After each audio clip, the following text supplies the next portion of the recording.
A pausa no tarifaço está com os dias contados, a data oficial é agora dia 9 de julho e a guerra comercial pode estar de volta, porque de acordo mesmo só com o Reino Unido e parcialmente com os chineses. O Canadá, por exemplo, já teve o fim das relações, o fim de uma tentativa de acordo com os Estados Unidos pela questão das Big Techs e que, inclusive, pode também atingir bastante o território brasileiro.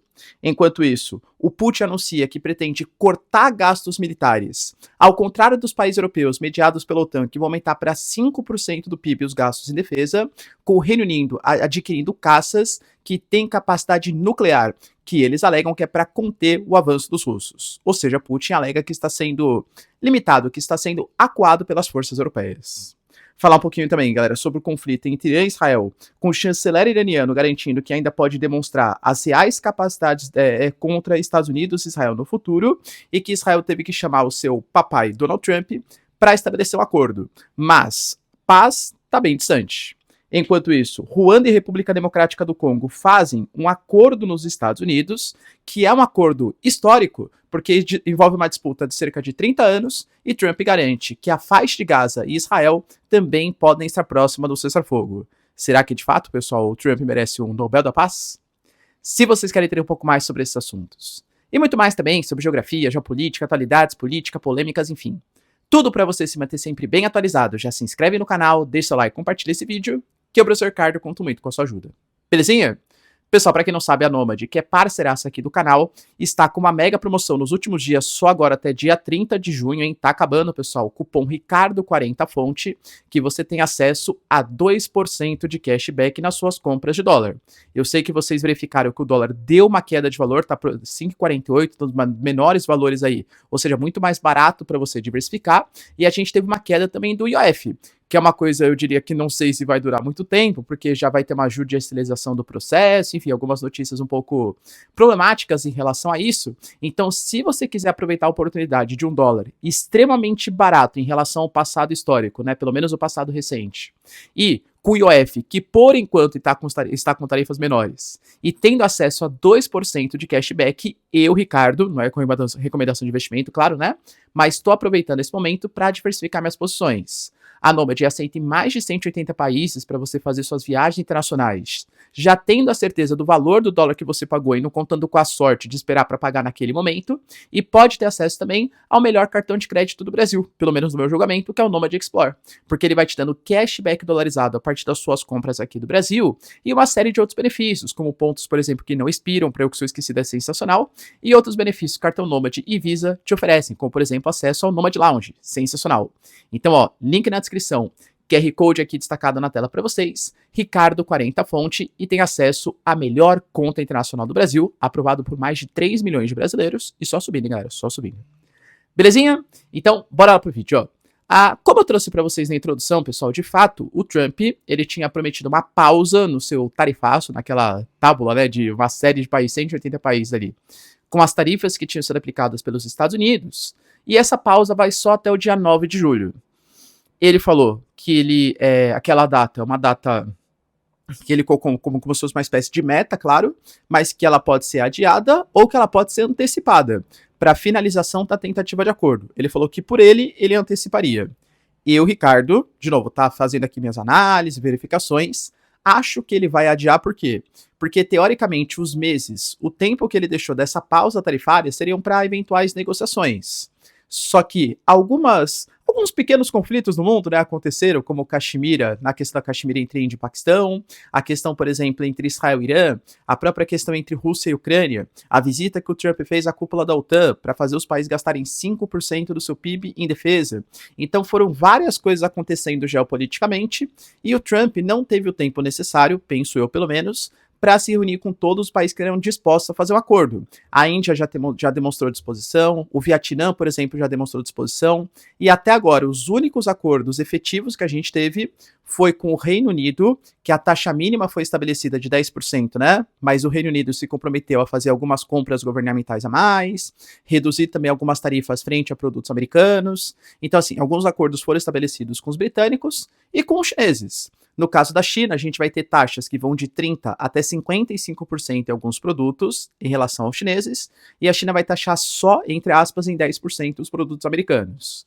Eu, Ricardo, de novo vamos analisar, né, quais vão ser as consequências, mas acho perigoso, porque você taxar em 55% produtos chineses que fornecem grande parte dos insumos para a produção americana, vai fazer com que os produtos americanos fiquem mais caros. Não é que o mercado americano hoje tem a disposição de comprar todos os produtos chineses. Ah, então não compro da China, vou produzir no meu país. Isso não existe, né?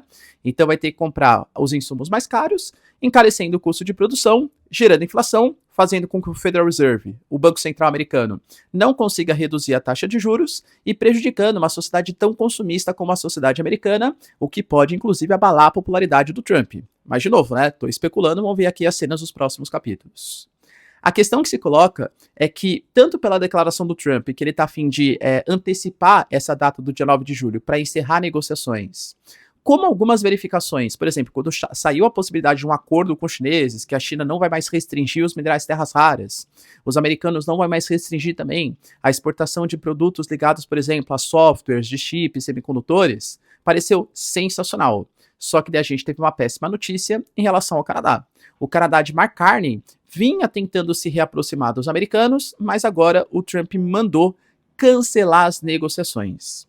Tudo por conta, segundo o próprio governo americano, né, de um imposto que estava sendo cobrado de 3% sobre serviços digitais, principalmente para as Big Techs. Então, Alphabet, Meta, Amazon, enfim, né, as outras grandes empresas de comunicação no setor americano. Que, lembrando, o Silicon Valley, o Vale do Silício, ele tem uma força impressionante no governo Trump, é verdade, e o Canadá alegava que esses serviços não estavam sendo taxados, não estavam pagando seus impostos, e se eles fossem cobrados só em 3%, isso poderia gerar nos próximos 5 anos mais de 4 bilhões de dólares em arrecadação. E o Canadá não esteve disposto a abrir mão desse imposto. E aí o Trump falou, bom, diante, então, do imposto flagrante, estamos encerrando todas as discussões sobre o comércio com o Canadá com efeito imediato. Informaremos ao Mark Carney, ao Canadá, a tarifa que pagarão os Estados Unidos nos próximos 7 dias. E por que eu falo para vocês que isso é uma informação perigosa, inclusive para o Brasil? Porque há alguns entreveios, vamos colocar assim, né, para não falar coisa pior, das relações entre Brasil e Estados Unidos, principalmente relacionado às mídias sociais, relacionado também a essas Big Techs. Seja o X, seja a Meta, seja a Alphabet, né, que é do Google. A gente teve, por exemplo, essa semana, uma deliberação do STF que seja talvez um impacto muito grande para essas plataformas, inclusive para o nosso YouTube, que agora, a partir da decisão do STF, as plataformas digitais, como as redes sociais, elas vão ter mais responsabilidade sobre o que as pessoas postam do que exatamente os autores. Os autores também vão ser, né? Mas eu diria que vai ter uma corresponsabilidade. Ou seja, as plataformas, as mídias, elas vão ter que, no mínimo, as redes sociais, fazer uma verificação maior, uma apuração maior do conteúdo que está sendo disponibilizado, possivelmente aumentando custos, dificultando, porque, convenhamos, agora é difícil o YouTube, por exemplo, ou as mídias digitais, verificarem todos os conteúdos que estão sendo postados a todo tempo no Brasil, e já que elas vão ser corresponsabilizadas, penso eu que o filtro, a apuração, a restrição de conteúdos vai ser maior, até para facilitar o trabalho delas. Como a gente sabe, como eu falei para vocês, que o Silicon Valley, o setor de comunicação, as redes, tem uma força muito grande no governo Trump, penso eu que não só negociações com o Brasil vão ser dificultadas, como possíveis sanções, aplicações de legislações, impostos, enfim, mais duros podem ser aplicados no Brasil. E aí, pessoal, será que o Brasil vai conseguir firmar um acordo com os americanos? Deixa aí nos comentários. Enquanto isso, a gente teve também a notícia importante de Putin, que estava em uma cúpula ali em Minsk com Alexander Lukashenko, né, que é o presidente da Bielorrússia, de Belarus, e ele anunciou uma notícia que, assim, deixou as pessoas um pouco complexadas, né, ou complexas, porque é uma informação bem que quebra a expectativa. Novamente, é difícil saber se as palavras são verdadeiras, mas segundo o Putin, palavras dele, né, nesse momento ainda não há um acerto entre o Ministério da Defesa, Finanças e da Economia, mas todos esses ministérios estão indo na direção de cortar os gastos públicos. Sim, cortar gastos no setor de defesa. A gente sabe que a Rússia hoje, ela passa por uma situação delicada economicamente, não são palavras minhas, são palavras do ministro da Economia da Rússia, que ele até consertou um pouco a sua declaração, ele falou assim, gente, nós estamos à beira de uma recessão. Aí depois ele falou, mas deixa bem claro, né? Estamos à beira não significa que nós estamos numa recessão, mas se a gente não mudar nossas políticas públicas, promover um controle dos gastos, a Rússia pode entrar numa recessão. E hoje a Rússia ela disponibiliza quase que 7% do seu PIB em gastos de defesa. Quando a gente analisa gastos federais, quase 1/3 dos gastos federais russos estão ligados ao setor de equipamentos militares, treinamento, defesa, é soldo que você tem que pagar para militares. Galera, é caro você manter uma guerra, né, dessa proporção. Então a Rússia está planejando cortar os seus gastos, ou pelo menos alega que está planejando fazer isso. Essa declaração surge num contexto em que, como eu falei para vocês, principalmente os países europeus estão fazendo justamente o contrário. Eles estão se armando cada vez mais. A OTAN colocou como meta até 2035 5% dos gastos do PIB em defesa. Claro que 3,5% é efetivamente em defesa e 1,5% seriam gastos relacionados à defesa, que pode ser do setor energético, setor de infraestrutura, setor, sei lá, de cibersegurança, e você pode ligar, não, isso aqui é defesa, entende? Mas vamos colocar, né, que é 5%, que já é uma taxa muito maior do que os atuais 2%, que 9 dos 32 países não cumprem. Ou seja, a Europa acordou, palavras de Ursula von der Leyen, que é a presidente da Comissão Europeia. A Europa está disposta a aumentar os seus gastos militares. E o Putin falou sobre isso, colocando que a Europa está pensando em aumentar seus gastos. Então, quem está se preparando para a ofensiva? Somos nós ou eles? Alegando que, na verdade, né, o que existe são os países europeus usando como desculpa uma possível intervenção da Rússia, que não vai acontecer porque a Rússia está reduzindo seus gastos militares, só em nome de uma remilitarização do seu território. E talvez uma notícia muito importante relacionada a isso foi a notícia que o Reino Unido está comprando 12 caças F-35A, que são caças que têm capacidade de carregar ogivas nucleares. O Reino Unido, sim, ele dispõe de armamento nuclear, mas não disponibilizado em caças. Muito ligado aos seus submarinos, né? Os submarinos ali com capacidade de armamento nuclear. Agora, com esses caças, equipado com bombas também, com ogivas nucleares, e lembrando, ogivas nucleares, principalmente controladas pelos Estados Unidos, vai ser mais ou menos no esquema, né, que faz com a Alemanha, que faz com a Itália, por exemplo, que faz com a Turquia. Esses países dispõem de armamento nuclear? Sim, só que são controlados pelos Estados Unidos. Os caças vão ser adquiridos pelos britânicos, vai ser uma aquisição frente, né, aos Estados Unidos, e as bombas também elas vão ser adquiridas, só que controlada pelos americanos. Ou seja, se os britânicos quiserem utilizar, vão ter que utilizar com autorização dos Estados Unidos. Até caça com ogiva e equipamento nuclear, os britânicos estão se fortalecendo. E aí, pessoal, vocês acham que os europeus estão utilizando a Rússia como desculpa para aumentar o seu equipamento bélico nuclear ou seus equipamentos militares, sendo que a Rússia não tem expansões imperialistas? É isso, claro, que a Rússia alega. Claro que uma declaração como essa do Putin pode servir para que, né, os movimentos ali de uma social-democracia, os governos mais, ou setores mais de centro-esquerda das políticas ali da Alemanha, enfim, da França, fala, tá vendo? Olha a declaração do Putin. Eles não querem mais se rearmar, eles não têm expansões imperialistas, então vamos reduzir os gastos militares e vamos aumentar gastos em defesa, em segurança, em setores que são mais importantes para a sociedade aí dos países europeus. Você acha que o Putin fez a tática para tergiversar, para tentar reduzir aí o apoio dos países europeus no setor bélico? Deixa aí nos comentários. E para finalizar, pessoal, tivemos também notícias importantes sobre um acordo que foi feito entre Ruanda e República Democrática do Congo, mediado pelos Estados Unidos.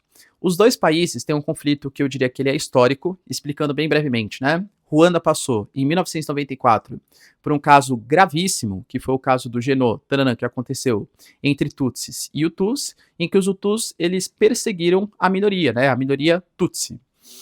A gente sabe que algumas lideranças Hutus, e alguns Tutsis também, acabaram se refugiando no território da República Democrática do Congo, e, supostamente, a República Democrática do Congo estaria coadunando com esses líderes Genô-Tananã, que praticaram esse massacre contra a população Tutsi.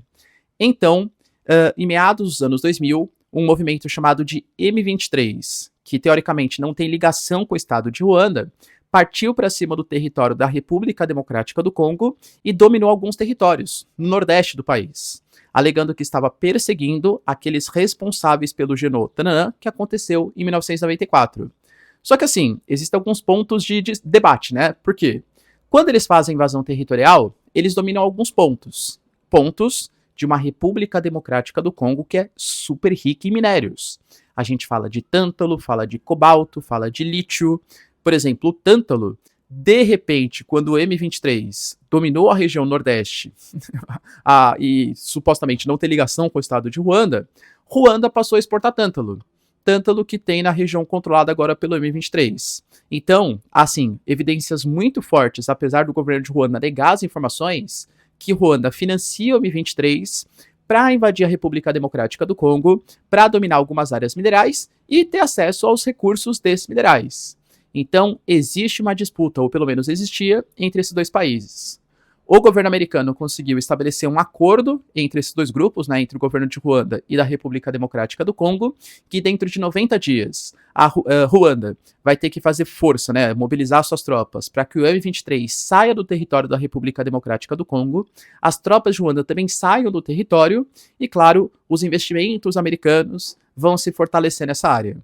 Não pense que o governo Trump é super bonzinho, né? Nossa, como ele está disposto a fazer uma paz entre Ruanda e República Democrática do Congo. É porque é uma região que tem minérios que são muito importantes. A República Democrática do Congo é um dos países mais ricos do continente africano, pelo menos do ponto de vista de recursos minerais metálicos.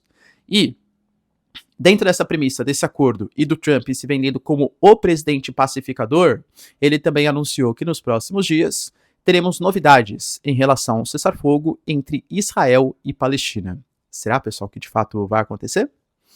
Deixa aí nos comentários, quero saber sua opinião.